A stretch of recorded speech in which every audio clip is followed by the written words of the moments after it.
Hello friends, in this part, we will build the first real master module of our point of sale application. And by using Gemini command line interface, now our dashboard will start handling real business data. In this video, we will create the category management module for this project. Then after that, we will show category list inside the dashboard. Next, we will add new category by using Bootstrap Modal. And along with that, we will also edit existing category by using Bootstrap Modal. Then we will apply validation and duplicate category checking. And finally, we will restrict this full module for admin users only. So from this part, our point of sale dashboard starts working with real master data. In this video, we will learn how to use Gemini command line interface to build a CRUD style module in a real project. First, we will add category module rules inside the Gemini Markdown documentation file. And these rules will help Gemini to understand how this module should work. After that, we will generate category listing by using DataTables. Then we will use server-side processing for loading category data properly. Next, we will create add category modal with proper validation.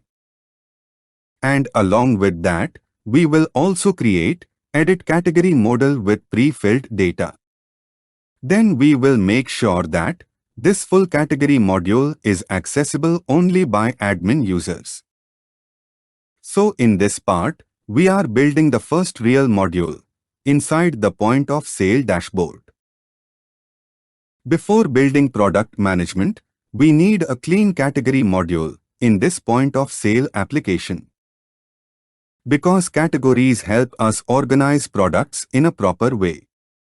And category is one of the most important master data modules in this project. Then after that, we also need to prevent duplicate category names. Because duplicate category names can make product management confusing later. Next, this module should be controlled only by admin users. And that is important because master data should not be changed by every user. Then after this, the product module will depend on this category structure. So if category setup is not proper, then product management will also become incomplete.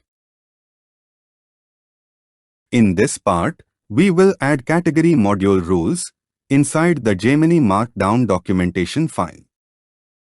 And these rules will help Gemini to generate the correct module structure and validation flow.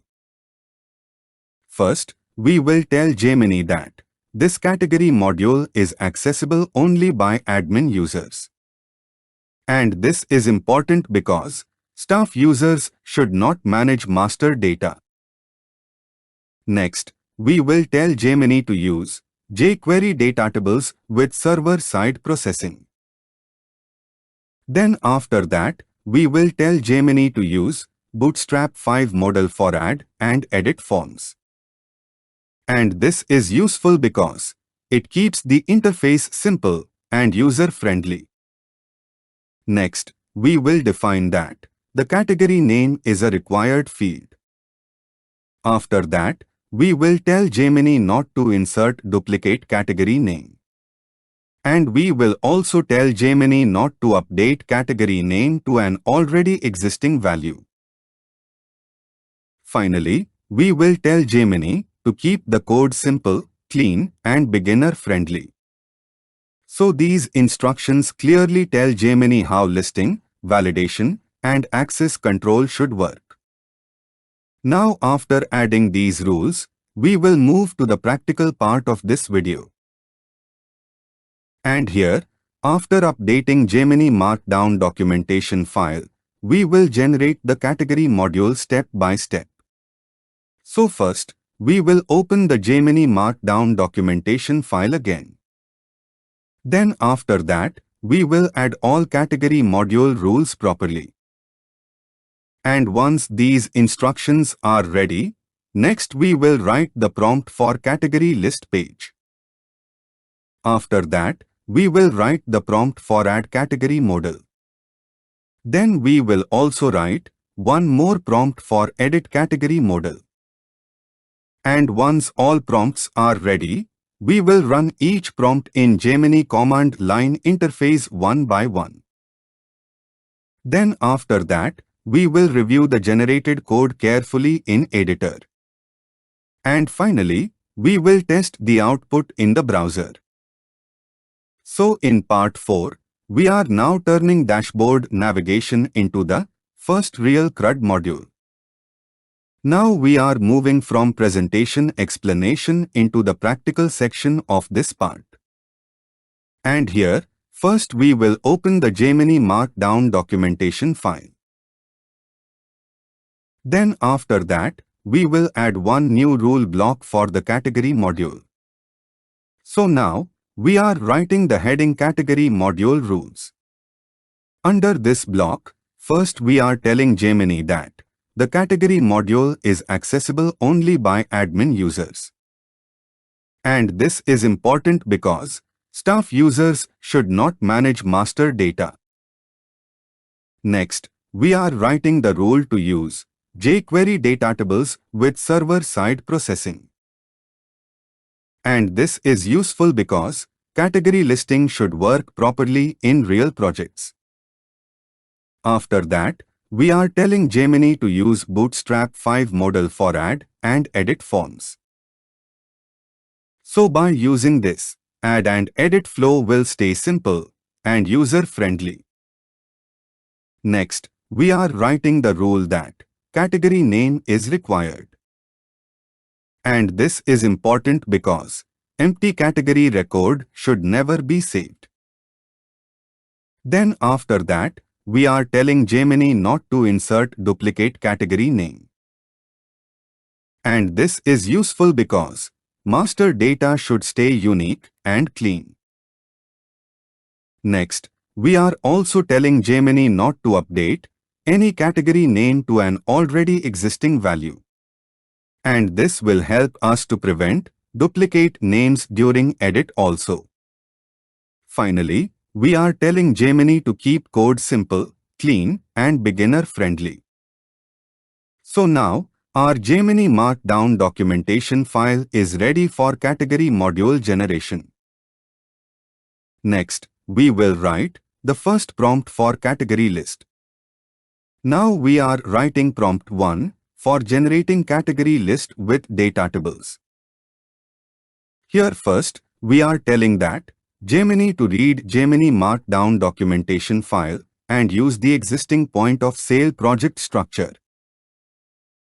Then after that, we are defining the module path like modules directory/categories directory. And this is important because we want the module to stay inside proper project location. Next, we are telling to Gemini that category list page should be modules directory/categories directory/index.php file. After that, we are clearly telling to Gemini that this module is for admin-only access.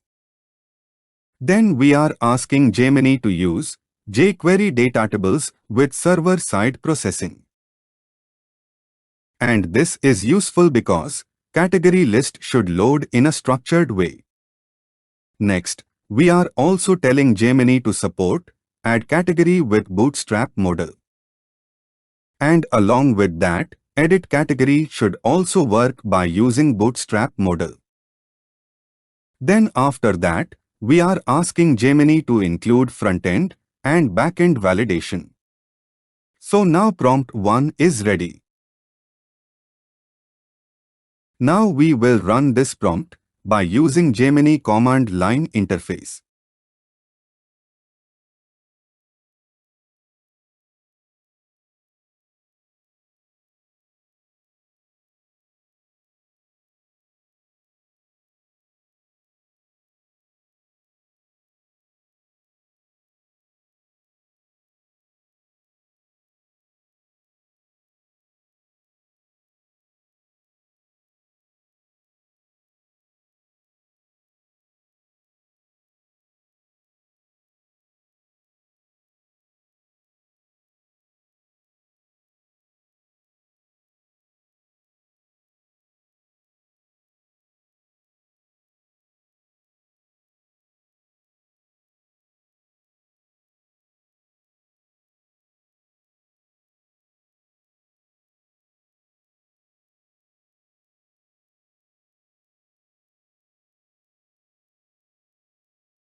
Let us check the output.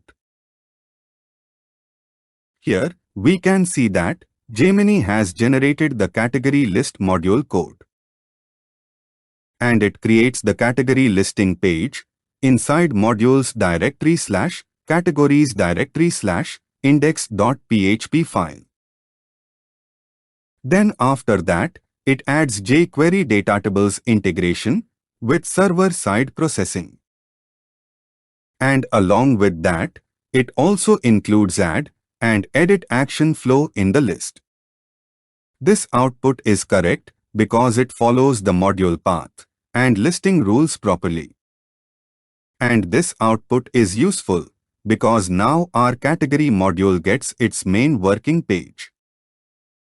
Now let us also check the output in the browser. Here we can see that the category page is opening inside the dashboard. And on this page, category list is loading in DataTables format. Then after that, we can also see Add button and Edit action in the listing area. Here, we can see that when we click on Add category, Bootstrap Modal opens properly. Then after that, if we try to submit empty category name, validation message is shown.